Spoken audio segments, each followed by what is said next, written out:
حضرت ابو سعید خدری رضی اللہ تعالیٰ عنہ حدیث کے راوی ہیں، بخاری میں موجود ہے۔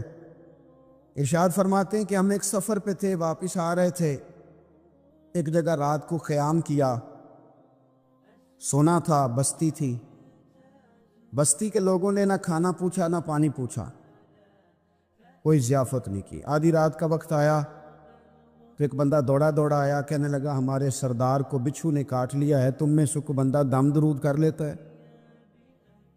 تو ایک صحابی کہنے لگے کر تو لیتے ہیں، پر تم نے چونکہ ہمیں کھانا پانی تک نہیں پوچھا، تم اگر دم کراؤ گے تو مفت نہیں کریں گے۔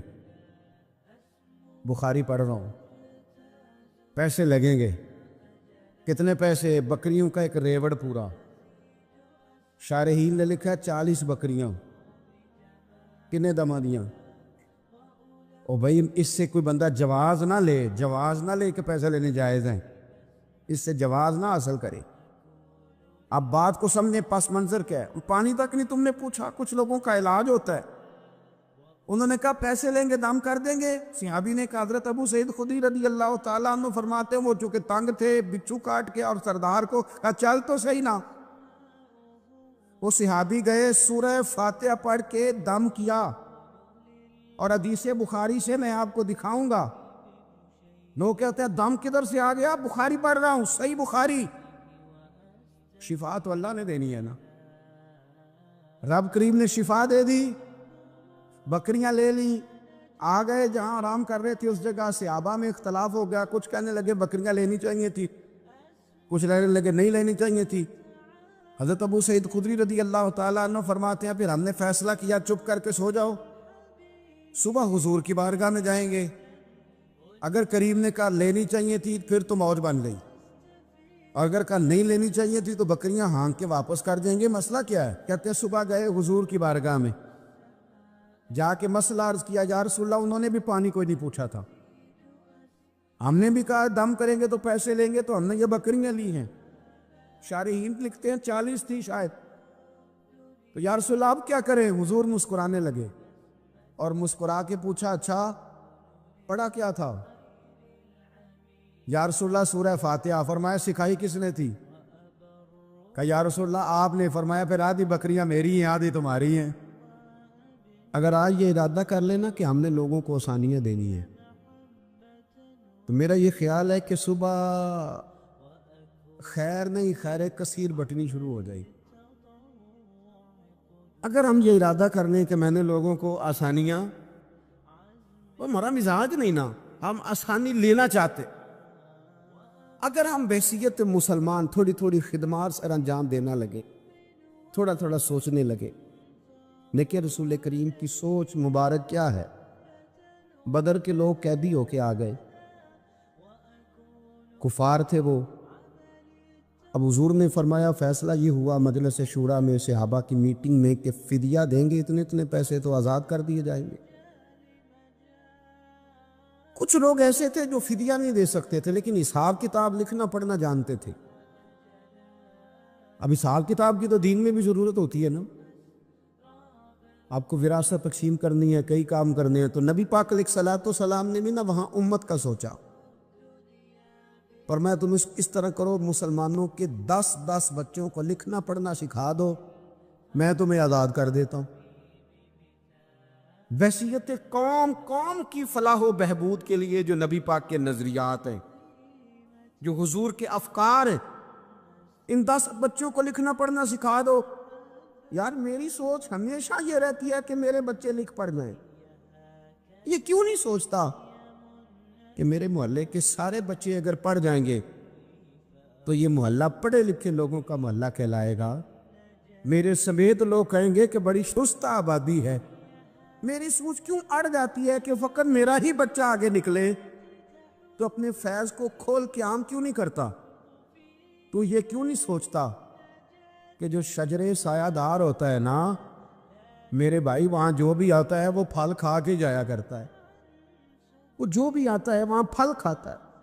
اپنا ایک ذہن بنائیں نفع دینے کا، ایک سوچ بنائیں کسی کا فائدہ کرنے، ارادہ کرے کسی کے کام آنے کا، کسی کے لیے بہتری کرنے کا، کسی کے لیے آسانیاں فراہم کرنے کا۔ کسی کو سہولت دینے کا. میرے رسول کریم سید عالم صلی اللہ علیہ وسلم نے توجہ دلاتے تھے. حضور علیہ السلام نے فرمایا درخت بھی لگاؤ، کھیتیاں بھی لگاؤ. یا رسول اللہ صلی اللہ علیہ وسلم کچھ ملے گا؟ تو حضور نے فرمایا اس کھیت سے، اس درخت سے جب تک کوئی جاندار فائدہ اٹھاتا رہے گا اللہ تمہارے نامہ اعمال میں نیکیاں درج فرماتا رہے. کوئی درخت ہی لگا دو، کچھ کاری دو. محمود غزنوی گزر رہے تھے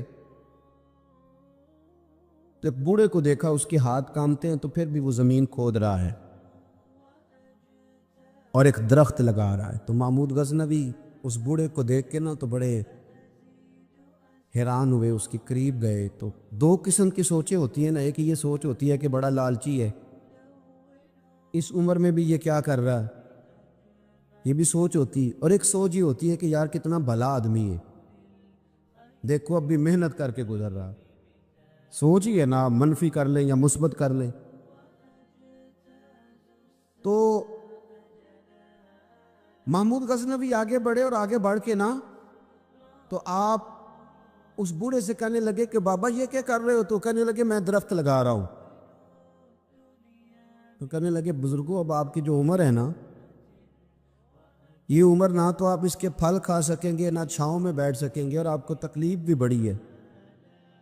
تو بابا جی محمود کو جانتے ہی نہیں تھے، پلٹ کے کہنے لگے بیٹا چلو میں نہیں پھل کھاؤں گا تو میرے پوتے تو کھائیں گے نا، میرے نواسے تو کھائیں گے نا.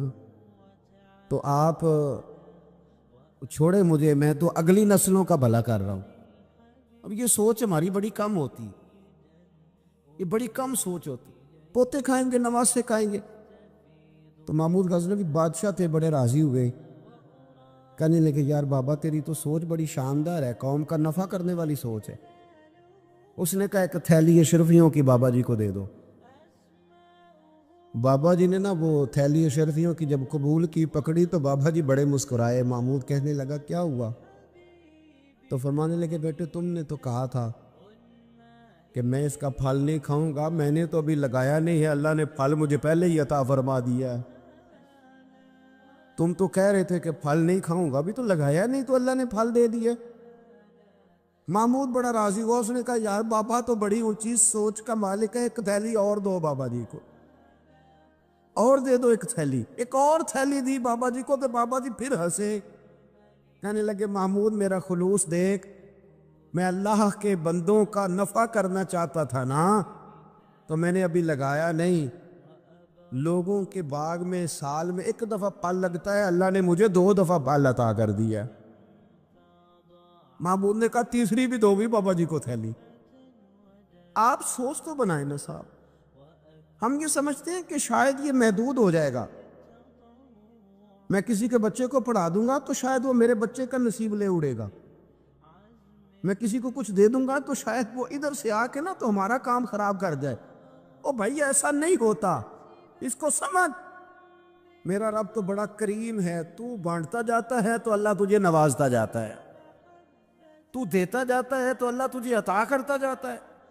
آپ یہ ذہن بنائیں، کسی کا فائدہ کرنے کا، کسی کا نفع کرنے کا، کسی کو کچھ دے ڈالنے، کسی کے اوپر رحمت کی برکھا برسانے کا آپ ارادہ کریں، اللہ تبارک و تعالیٰ آپ کو نواز دے گا. ہم جہاں بیٹھے ہوتے ہیں نا لوگوں کو ہماری ضرورت ہوتی ہے.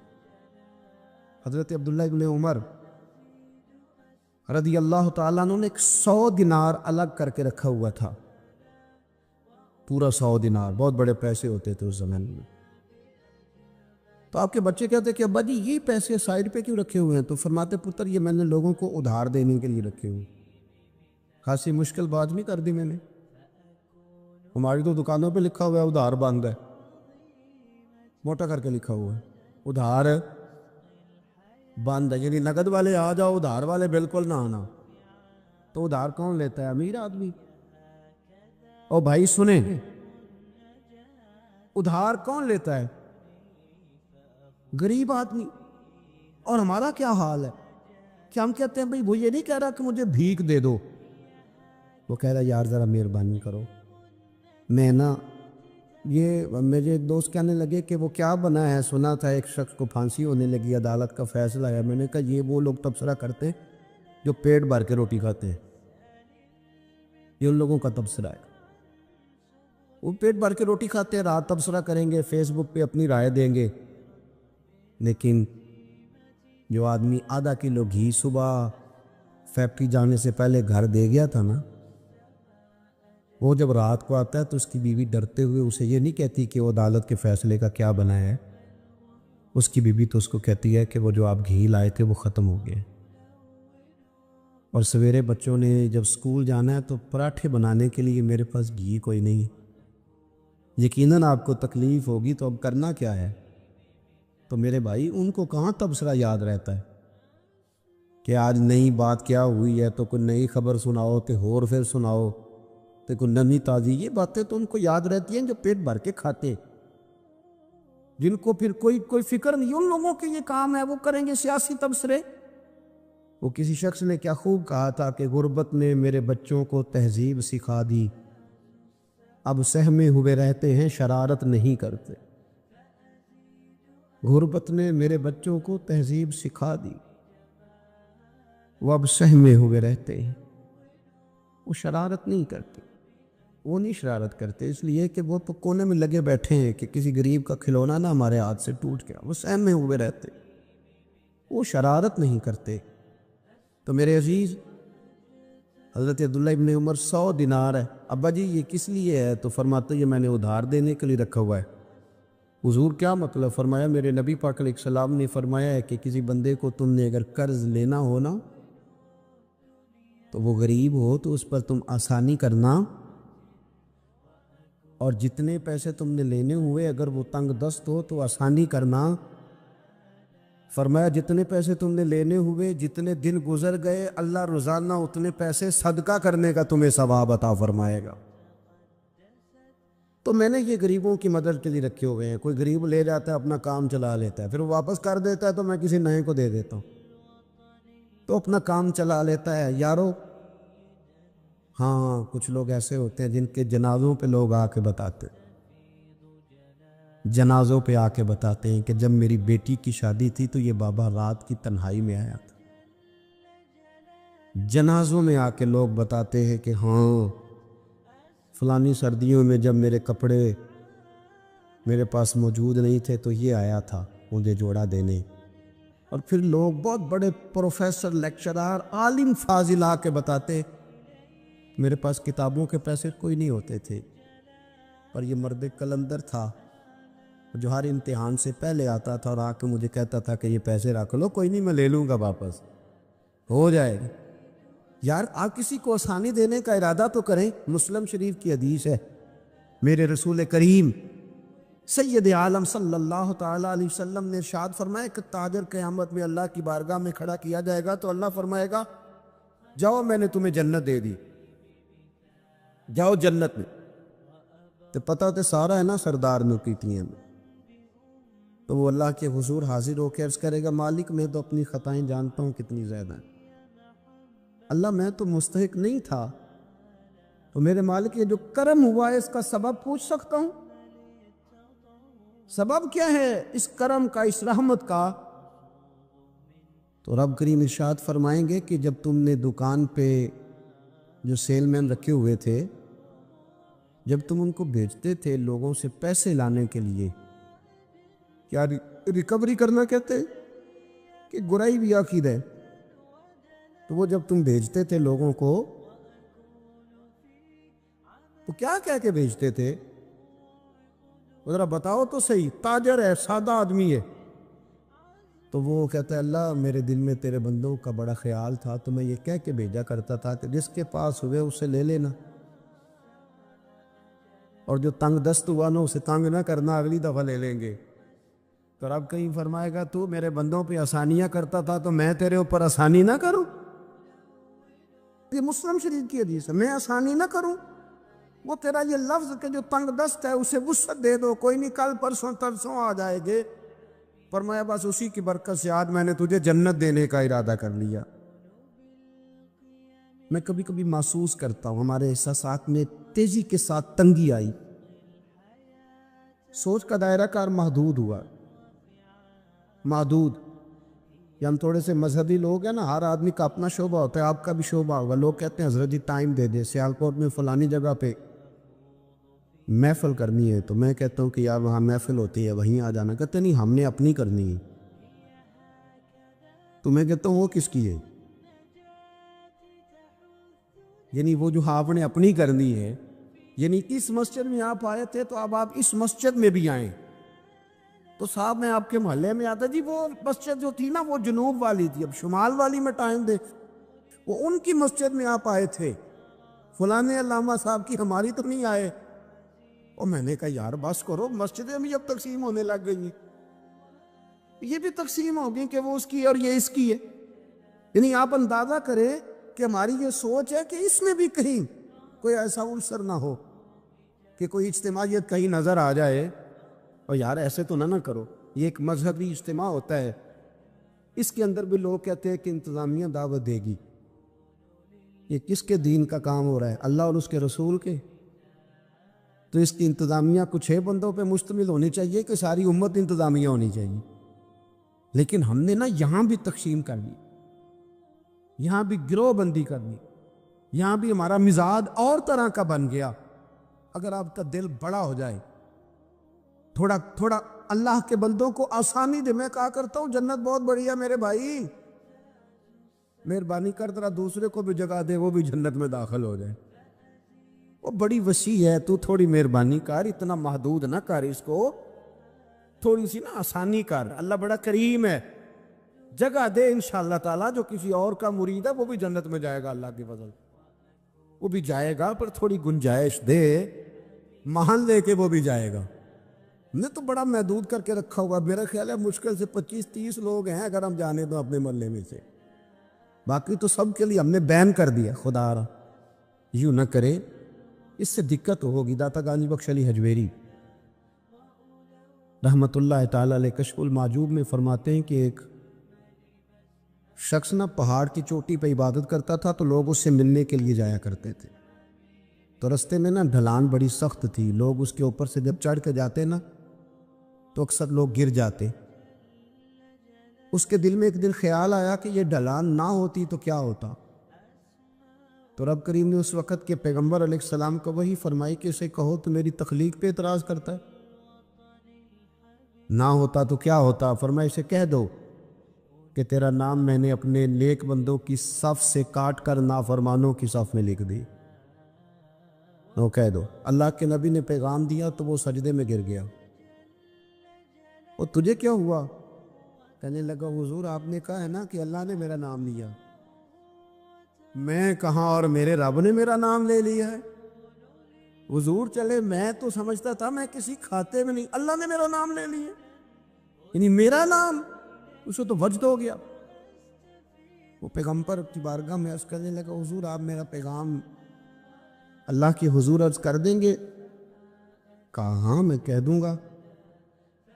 تو وہ عرض کرتا ہے حضور اللہ کی بارگاہ میں یہ عرض کیجئے کہ یا اللہ میرے لیے جہنم کا فیصلہ تو ہو ہی گیا ہے، لیکن مالک میرا دل کرتا ہے کہ میرا وجود اتنا بڑا کر دے، اتنا بڑا کر دے. تو قادر ہے اتنا بڑا کر دے کہ ساری دوزخ میں ہی پورا آ جاؤں. اللہ میرا دل نہیں کرتا تیرا کوئی اور بندہ جہنم میں جائے. میری طبیعت نہیں مانتی کہ تیرے محبوبوں کا کلمہ پڑھنے والے، تیرے نبیوں کا کلمہ پڑھنے والے دوزخ میں چلے جائے. اللہ تو ساری دوزخ میرا وجود بڑا کر کے نا تو بھر دے. آواز قدرت آئی، نبی سے فرما دیجئے کہ یہ اگر میرے بندوں سے اتنا پیار کرتا ہے تو میں اس سے پیار نہ کروں. اسے کہہ دیجئے اس کے گناہ بھی بخش دیے، اسے ولیوں میں بھی شامل کر لیا، اور قیامت میں یہ جس جس کی سفارش کرے گا اللہ سب کو جنت عطا کر دے گا. پر یہ ہے کہ پروگرام ہی نہیں ہے.